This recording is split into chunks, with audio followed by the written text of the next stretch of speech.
Parece que ya. A ver, ahora parece que yo estoy en vivo, solamente necesito retroalimentación de alguien que esté y me pueda decir si ya estamos en vivo. Sí. Ya, maestra. ¿Sí? Ya. Okay.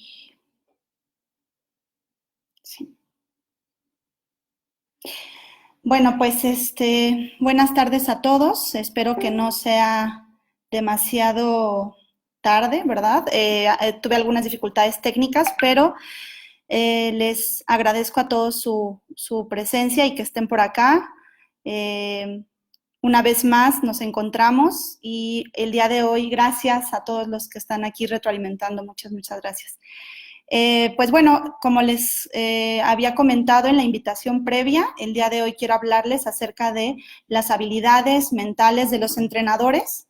Y bueno, pues a propósito del Día del Maestro, que ya es mañana la celebración de este día, pero aquí desde la Federación Mexicana de Taekwondo estaremos celebrando el próximo sábado a partir de las 11 de la mañana. Un saludo al maestro Ángel Sanabria, un saludo al estado de Hidalgo, a Sonia Gómez, que está por acá viéndonos, escuchándonos. Para mí es un gusto estar una vez más con ustedes. Les comento que transmito desde la computadora y a veces cuesta un poquito de trabajo el estar viendo los comentarios porque no se actualiza tan rápido como en el teléfono, pero trataré de estar pendientes de todos ustedes y sobre todo en los comentarios. Y bueno, quiero iniciar reconociendo el trabajo y entrega de los maestros y de los entrenadores de Taekwondo, porque sé que su trabajo no solo implica enseñar habilidades técnicas y corregir movimientos, sino que tienen un valor que incluye la vocación de servicio, una vocación como formadores de disciplina y de manejo de emociones. Entonces estoy muy contenta de poder pues tener este diálogo, platicar con ustedes acerca de lo difícil, pero también lo importante que es tener esta vocación de maestro que no cualquiera elige, ¿no? Los maestros, parafraseando un poco a Miles Horton, buscan siempre ver con un ojo al alumno que tienen enfrente y con el otro a la persona que desean o que saben que puede llegar a convertirse. Entonces, la tarea de ser maestro, la tarea de ser entrenador no será fácil. En este proceso de construirse como maestro, se van construyendo muchas habilidades como el liderazgo, la pedagogía, la comunicación asertiva, la motivación, la empatía, entre muchas otras habilidades más. Como parte de su rol de entrenadores y de maestros, son la principal figura de referencia como modelo, como ejemplos, y eso no es fácil porque independientemente de ello, pues son seres humanos, son personas con dificultades, con problemas, con una historia de vida, y el poder equilibrar y balancear estas dos circunstancias hace que el trabajo se vuelva complicado y, bueno, es por eso que tienen tantos superpoderes los maestros, ¿no? Los maestros dirigen su grupo hacia objetivos comunes, eso es lo que se busca, que integren también los objetivos tanto individuales como grupales, ¿no? Es decir, un maestro de Taekwondo, a diferencia de muchos otros, logran tener en un mismo grupo alumnos de diferentes edades y de diferentes grados, es decir, la especialidad de cada niño y la trayectoria de cada niño es diferente. Y el maestro de Taekwondo es muy sensible a eso, por eso estamos definiendo al maestro de Taekwondo con tantas virtudes, ¿no? Un buen maestro también suele dar respuesta a diferentes situaciones que aparecen a lo largo de las temporadas, tanto competitivas o de preparación para los exámenes. Hay muchas circunstancias que, aunque no estaban planeadas, surgen y tendrá que estar atento y dispuesto a dar respuesta a esas situaciones.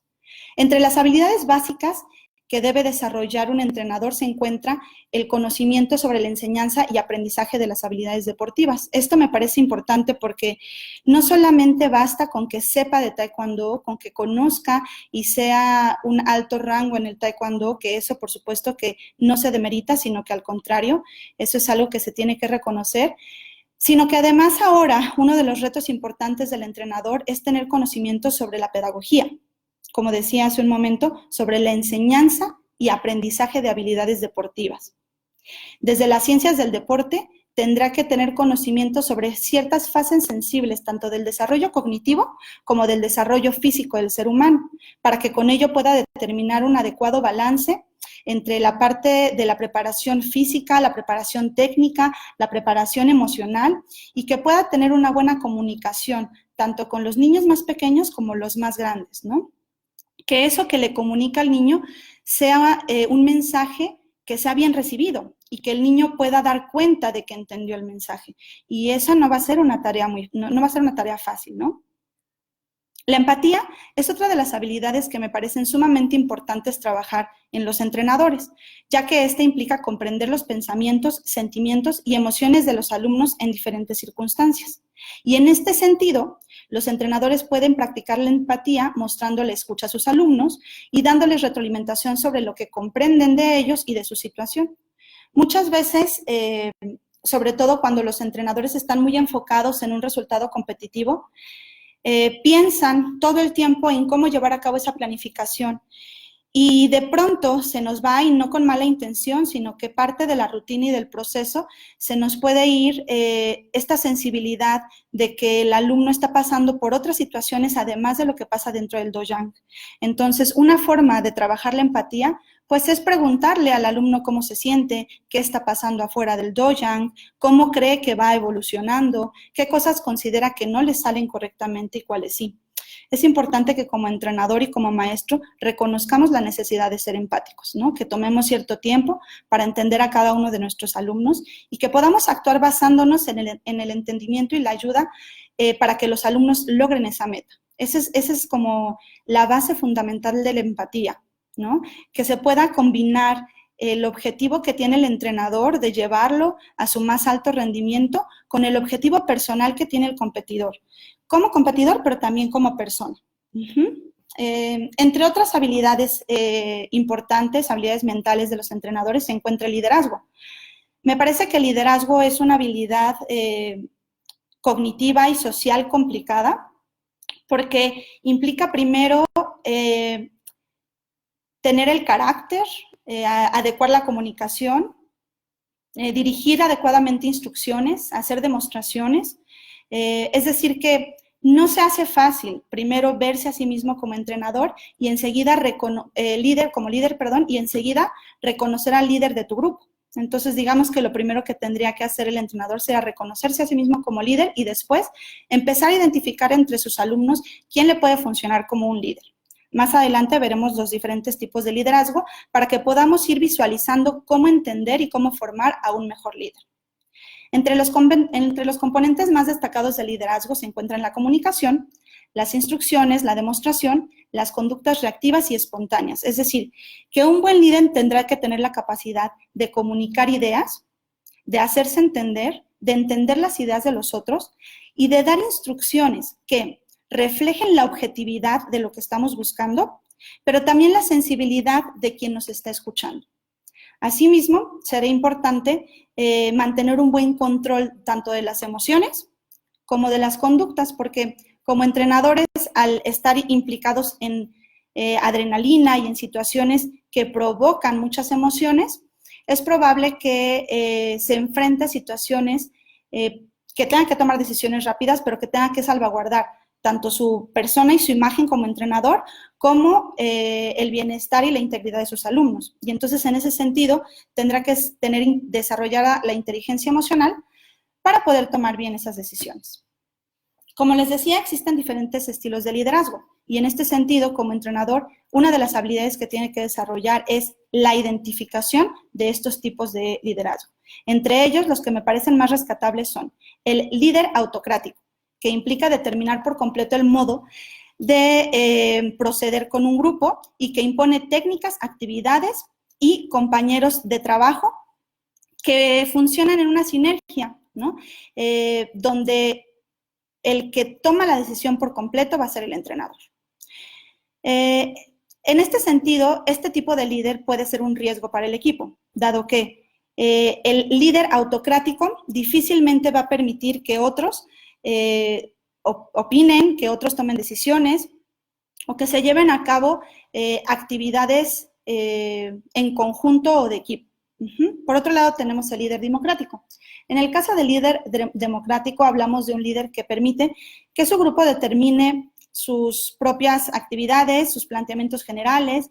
Es un líder que permite que los diferentes integrantes sugieran ciertos procesos alternativos, que se les escuche y aunque al final la decisión se pueda tomar entre varios, permita que los otros actúen de manera propositiva dentro del grupo y que permitan trabajar con elogios y con críticas constructivas para favorecer las metas dentro del mismo grupo, ¿no? Entonces, aquí estamos hablando de un maestro que quizá al inicio de la clase plantea los objetivos de la misma y permite durante el proceso de la clase ciertos minutos para que sus alumnos sugieran adecuaciones, sugieran actividades y se vinculen de forma activa dentro del entrenamiento.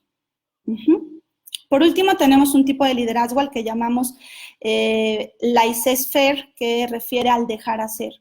Este tipo de liderazgo podríamos decir que es el liderazgo más pasivo. Y en este sentido hablamos de un entrenador que participa poco en actividades grupales o rara vez las comenta. Entonces, puede parecer como un estilo de enseñanza más pasivo, en donde los alumnos se apoderan un poquito más de la clase y él solamente da ciertas indicaciones generales, lleva una rutina o un ritmo y también puede ser un poco riesgoso tanto en el manejo de grupo como en la autoconfianza del entrenador y de los atletas, porque a este tipo de líder lo que le hace falta es poder dar una retroalimentación asertiva. Además de conocer los diferentes tipos de liderazgo de los entrenadores, también es importante reconocer los rasgos que pueden tener.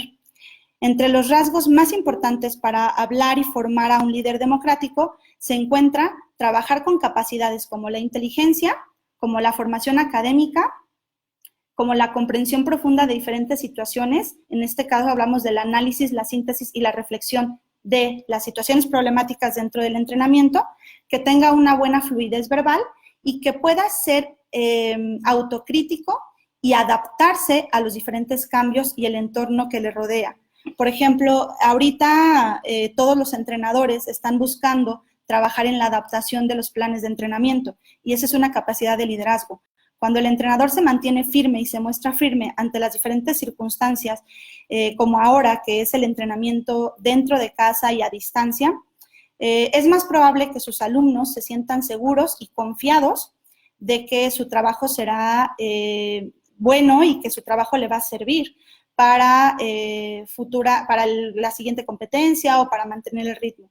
Entonces, la capacidad de adaptabilidad no es fácil de trabajar porque muchas veces nos enfrentamos a lidiar con el líder autocrático que refiere a este líder que toma las decisiones, que cree que siempre tiene la razón, que cree que su palabra es la última, que merece.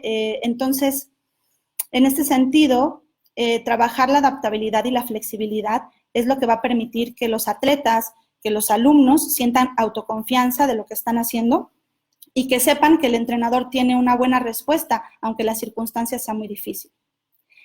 Otro de los rasgos a trabajar en este sentido para formar un líder democrático será la cooperación, la popularidad, el lenguaje, la comunicación cordial y el control de impulsos. Estamos hablando de la capacidad del entrenador para ser sociable.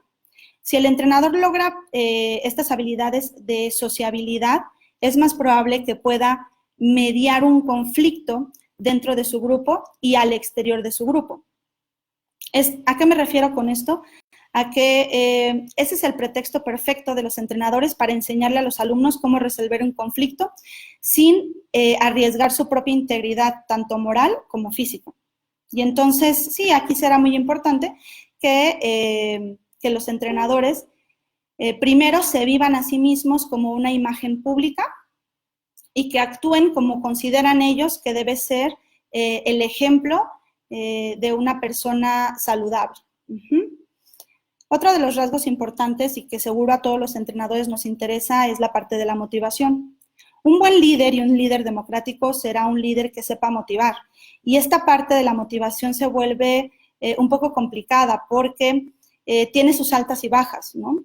como sabemos, el entrenador es una persona y no siempre va a tener la motivación para actuar frente a sus alumnos, para estar de buen ánimo, y entonces tendrá que trabajar desde la disciplina en fomentar su iniciativa, su tenacidad, su claridad en metas y objetivos, y que pese a que ellos de pronto no se sientan tan bien, recuerden y mantengan presente frente a sus alumnos que hay objetivos y que hay metas alcanzables para ellos y que ellos tienen la capacidad para poder llevar a cabo estas metas. La motivación será uno de los elementos que iremos trabajando más adelante. También quiero platicarles acerca de un documento que escribe Jason y Dale en el 2002, que se llama Las 7 claves para lograr ser un entrenador exitoso. Este texto me gustó y quise compartirlo el día de hoy con ustedes porque implica una serie de características que, aunque ya las conocemos, no las tenemos ordenadas. Y creo que parte del trabajo que hoy vengo a hacer con ustedes a través de esta plática no es descubrir el hilo negro, sino más bien es tener un momento de reflexión para reconstruirnos como mejores entrenadores. Yo creo que una de las capacidades más importantes de los entrenadores será el mantenerse todo el tiempo actualizado, el mantenerse todo el tiempo buscando ser mejor, ¿no? Reconstruyéndose. Y es así que en este texto se habla de que un entrenador exitoso es un entrenador que tiene un carácter fuerte, es un entrenador competente, es un entrenador comprometido, es un entrenador que se preocupa por sus deportistas, es un entrenador que genera confianza en los deportistas, es un buen comunicador y es un ser consistente. Cuando hablamos de que es una persona con carácter fuerte, me refiero a que mantiene altos grados de motivación, ¿no? Es decir, quizá por dentro habrá cosas que él tenga que trabajar para sentirse con mayor energía, pero hacia afuera su comunicación verbal y no verbal implicará altos grados de motivación y de energía, ¿no? Tendrá que ser alguien que inspire al grupo. Por lo tanto, dentro de ese carácter fuerte y firmeza, los demás encontrarán en él la pasión por lo que hace, el gusto por lo que hace, la lealtad a lo que hace y, por supuesto, eso va a inspirar a los otros a buscar ese objetivo, buscar ese ser, ¿no?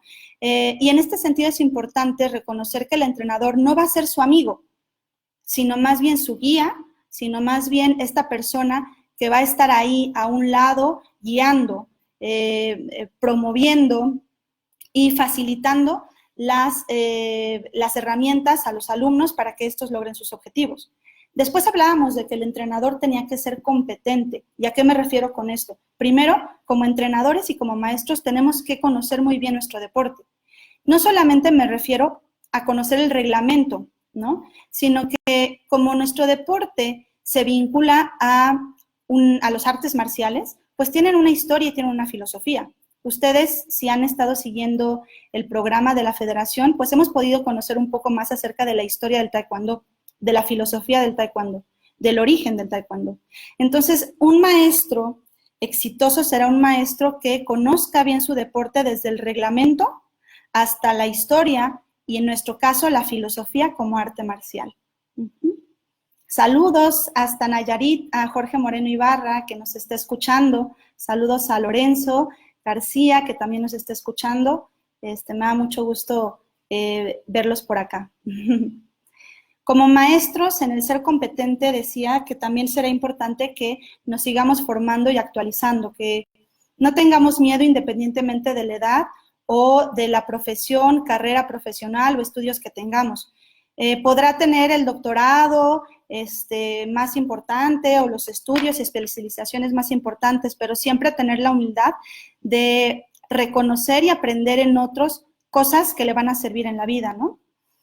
Yo como psicóloga, cuando me sumo a estas pláticas y acepto estas invitaciones, también reconozco en mí que habrá cosas que tengo que seguir formándome, ¿no? Y ante cada plática que vengo a dar con ustedes y que quiero compartir con ustedes, me comunico con mis colegas, ¿no? Siempre busco aprender independientemente de que ya tenga estudios en esto, ¿no?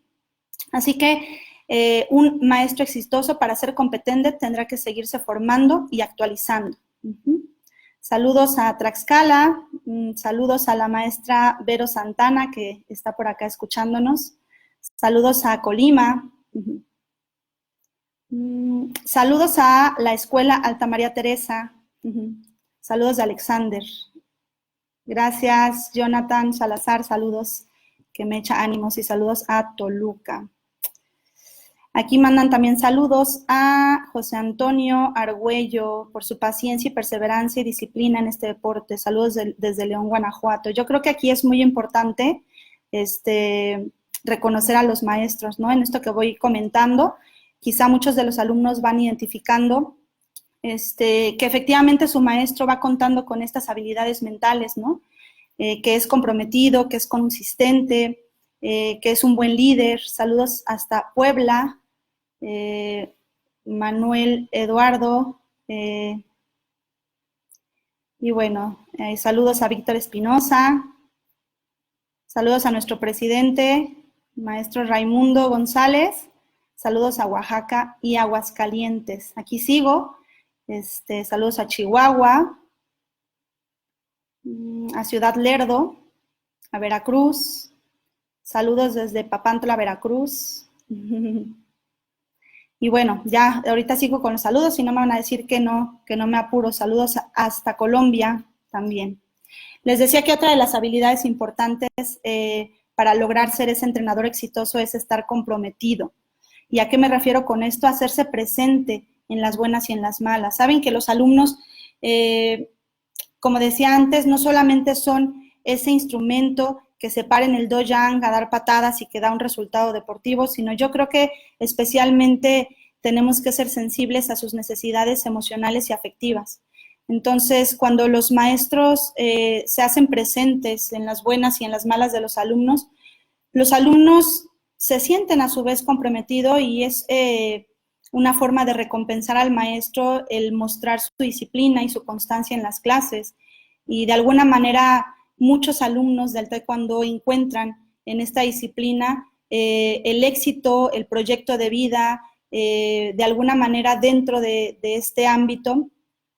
Los alumnos encuentran una salida hacia la alegría, hacia la felicidad. Entonces yo creo que cuando un maestro se hace presente y está comprometido, entonces va a tener la lealtad de su alumno, ¿no? Dentro de estar comprometido, creo que es importante considerar el promover la competitividad en el equipo, mantener un buen balance. Y una advertencia a este punto que me parece importante rescatar es que como maestros tenemos que tener mucho cuidado con la zona de confort. A veces como maestros encontramos formas cómodas y sencillas de hacer nuestro trabajo y dejamos de innovar. Y aquí es importante que reconozcamos que nuestro compromiso va más allá de encontrar esa comodidad. Tendremos todo el tiempo que estar innovando, que estar reinventándonos y que ese compromiso nos lleve también a nosotros como maestros a ser mejores y a trascender. Otro de los puntos que mencionaba dentro de esta lista de lograr ser un entrenador exitoso está el preocuparse por sus deportistas, ¿no? Y aquí quisiera abordar un punto que de pronto es un poco delicado. Hablamos de que no es el entrenador un amigo, pero sí es una persona que entiende al atleta como individuo, como ser, con emociones y con sentimientos. Así que aquí hay sugerencias como juntarte con ellos para platicar fuera del dojang, ¿no? Buscar un espacio para tener ese diálogo, invertir tiempo con los deportistas que están en un estado temporalmente fuera del deporte, ya sea por una lesión o por una situación o factor ajeno a él. Créanme que estos atletas necesitan de pronto de esta figura que son los entrenadores para poder salir adelante en situaciones complejas, ¿no? Por ejemplo, no puede entrenar porque tiene una lesión o no puede entrenar por una situación familiar, personal que se lo impide. Y el hecho de que el maestro de pronto manda un mensajito, de pronto le invierte un poquito de tiempo, permite rescatar a esta persona y recuperarla en el taekwondo, ¿no? Es importante que como maestros conozcamos a las familias con las que trabajamos y que estemos interesados por otros gustos de los chicos, porque de esa manera vamos a generar un mayor vínculo con ellos, ¿no?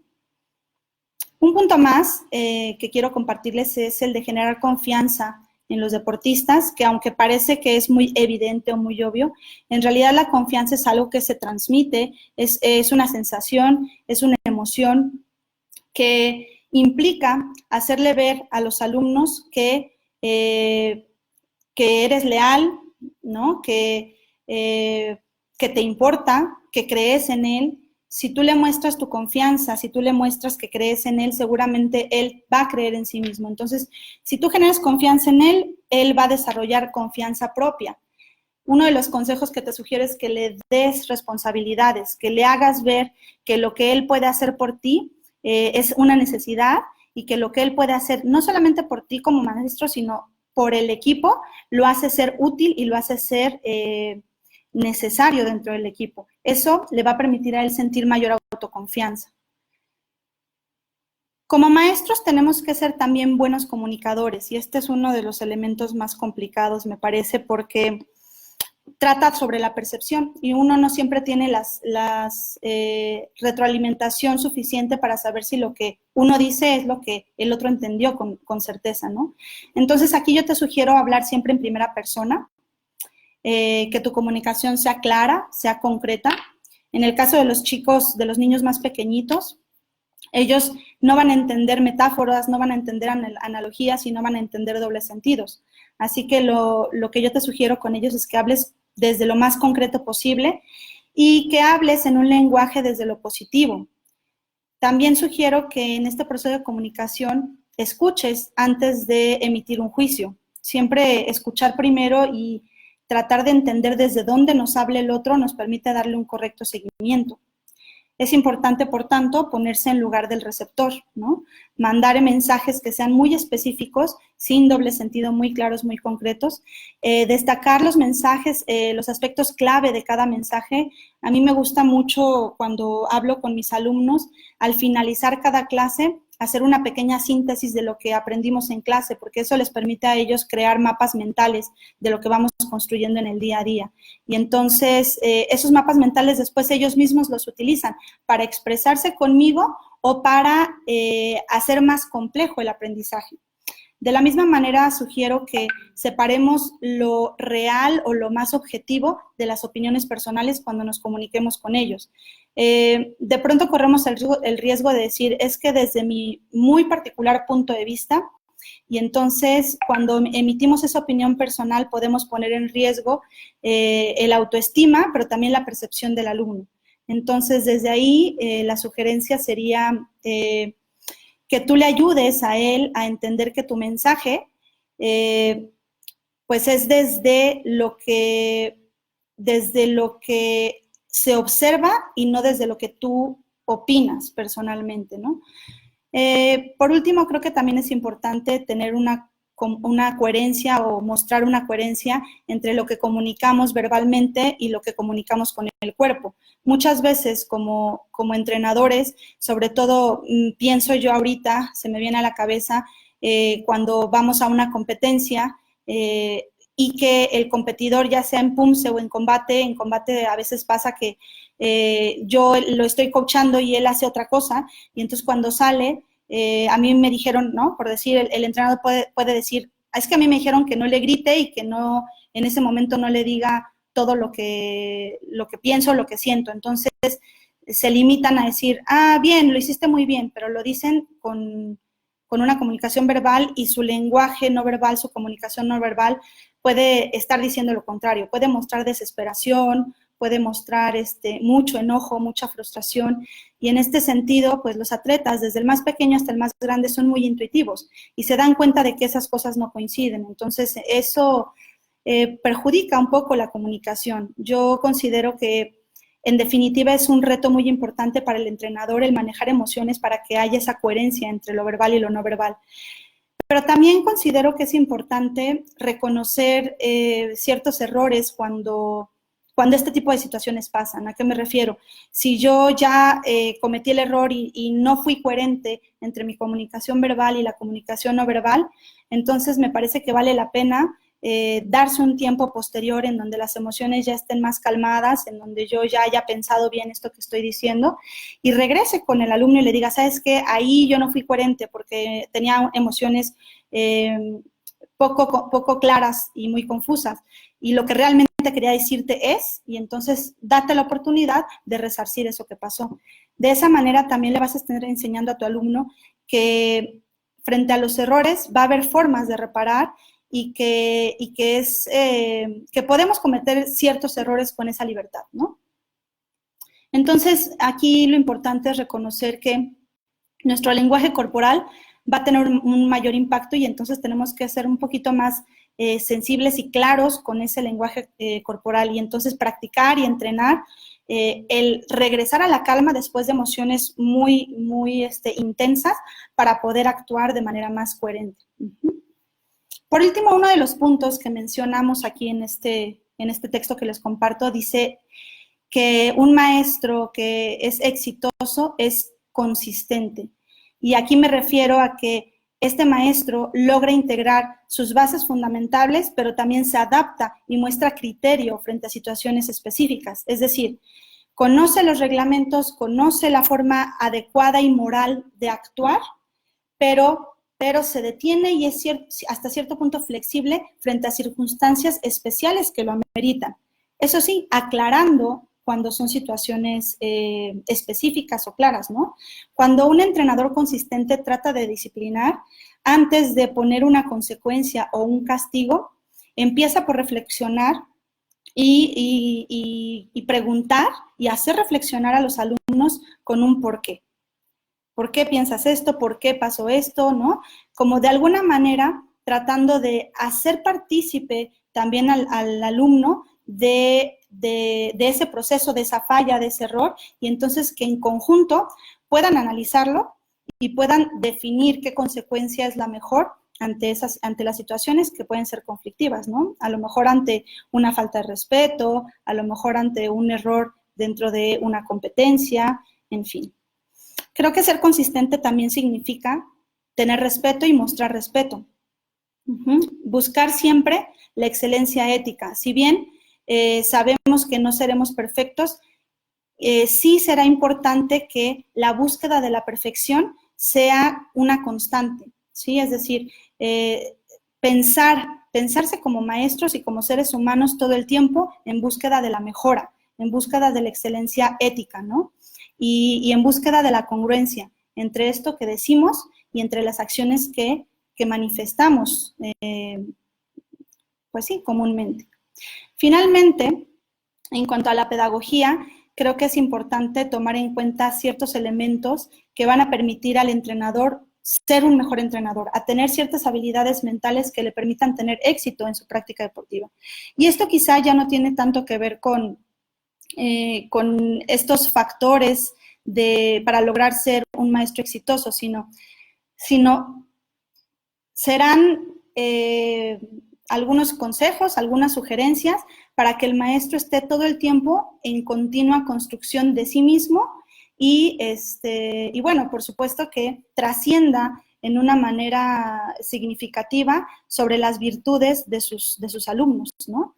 Por ejemplo, aquí es importante que siempre el entrenador en esta práctica pedagógica dé un feedback. Siempre al terminar la clase se sugiere que el entrenador dedique unos minutitos o a lo mejor unos segundos a decirle a cada alumno lo que vio en él durante la clase. Es decir, si yo inicio mi clase con un objetivo, durante todo el trayecto de la clase permito que mis alumnos estén ahí poniendo a prueba los ejercicios, dando resultados, respondiendo, mostrando su rendimiento y al final siempre va a ser muy importante que el entrenador le regrese un poco de eso que vio. A veces pueden tener clases muy grandes de 50 o 60 alumnos en un mismo grupo. Incluso así se puede dar un feedback reuniendo pequeños grupos en donde pueda decir, mira, es que de fulanito, perenganito y manganito veo que mejoraron en esto y bueno, ir con cada grupo dándoles ese feedback porque los alumnos se plantean objetivos que a veces no son explícitos, sino los traen en la mente y los actúan sobre lo que el entrenador les puede devolver en ese feedback, ¿no? También sugiero que favorezcamos siempre ese proceso de enseñanza desde lo positivo. Es decir, cuando yo vaya a hacer una corrección a mi alumno, tendría que partir sobre lo que considero que él está haciendo bien y de ahí sobre lo que puede hacer mejor. Y en ese sentido, el lenguaje positivo va a ser sumamente importante en el aprovechamiento y en la recepción del alumno, ¿sí? El alumno es receptivo cuando en ese mensaje que le vamos a enviar empieza a identificar cosas positivas sobre él. De esa manera también evitamos que ellos como que se cierren, se bloqueen y te ignoren, y entonces tú estés hablando sin tener un eco en esa comunicación. Considero que para mejorar la parte pedagógica o para desarrollar estas habilidades pedagógicas como entrenadores, debamos crear expectativas realistas y, para evitar frustraciones y resultados de entrenamiento negativo. Es decir, cuando un alumno llega y nos presenta sus objetivos y sus expectativas dentro de la clase, tenemos que ayudarlo y aterrizarlo a que esas expectativas concuerden con el proceso y con las evaluaciones que tú vas haciendo sobre él. Entonces, de esa manera, él va a darse cuenta de que lo que él se plantea como objetivo no es solo un sueño, sino que es algo verdaderamente alcanzable. Y entonces, todos los esfuerzos que él haga por llegar a ese alcanzable van a poderse concretamente enunciar y revisar en ese mismo proceso, ¿no? Creo que también será importante mantener un carácter activo en los entrenamientos. ¿A qué me refiero con esto? Parte de las habilidades pedagógicas implica no dejar demasiado tiempo a la espera a los alumnos, especialmente si son más pequeños, pero hay veces que el entrenador habla mucho para poder expresar una idea, y en ese proceso los alumnos, la capacidad atencional de los alumnos no es tan prolongada y dejan de escuchar. Entonces, creo que aquí es importante que cuando se quiera dar un mensaje, este mensaje no exceda de los 2 minutos, ¿no? Y eso ya quizás es decir mucho, que se busque más bien el dinamismo, el movimiento dentro de la clase, ¿no? Creo que también parte de este proceso pedagógico implica el jugar y bromear sana y libremente con los deportistas, porque de esa manera los atletas y los deportistas, los alumnos, van reconociendo en el entrenador como su lado más humano y sensible también, es decir, que se dan cuenta de que la expresión de las emociones y de las sensaciones no tiene que interferir necesariamente con la formalidad y con la consistencia y firmeza del entrenador. Que sepan que la parte de la simpatía está ahí presente y que de alguna manera esto también va a hacer que sea más disfrutable, ¿no? También sugiero que se les dé tiempo a los alumnos para que hagan amigos, ¿no? El organizar ciertos eventos sociales también ha funcionado, tanto dentro como fuera de los entrenamientos o eventos deportivos, porque eso vincula un poco más al entrenador, siempre, por supuesto, que el rol se mantenga, ¿no? Que ese rol se mantenga. Creo que también dentro de las habilidades que tendríamos que ir desarrollando como entrenadores está la de trabajar sobre la relajación y la activación. Es decir, que desde la comunicación y desde la parte pedagógica tendremos que dedicar momentos y tiempos durante el entrenamiento, antes del entrenamiento y posterior al entrenamiento para mantener a los alumnos activos y atentos a nosotros, pero también saber cuándo tienen que relajarse y calmarse, ¿no? Quizá no poner demasiado el acento en el tiempo dedicado a los ejercicios físicos, solamente físicos, sino que empezar a trabajar sobre variedad en otro tipo de ejercicios, ¿no? Como lo es la meditación. Yo creo que nuestra arte marcial y deporte es muy noble en ese sentido, porque nos permite ir más allá de un reglamento deportivo, nos permite de alguna manera ayudar a los seres humanos a que sean mejores seres humanos en los aspectos físicos, en los aspectos mentales, en los aspectos sociales y en los aspectos espirituales, ¿no? La meditación que permite que a los niños, primero, desarrollar atención plena y segundo, encontrar calma y conectarse, yo creo que con la esencia de ellos mismos. Entonces, creo que desde mi parte y desde lo que yo les tengo preparados para esta sesión de hoy, eso es lo que les quería compartir, ¿no? Habilidades de empatía, habilidades de motivación, habilidades de liderazgo y, por supuesto, habilidades psicopedagógicas, ¿no? Que creo que todos los entrenadores debiéramos ir desarrollando de forma continua y pues lo que la vida nos dé. Lo que la vida nos dé, tendremos que estar trabajando sobre esas habilidades, ¿no? Todos estaremos en eterna construcción para ser mejores maestros. Voy a tomar una pequeña pausa para saludar a quienes están compartiendo con nosotros estos momentos.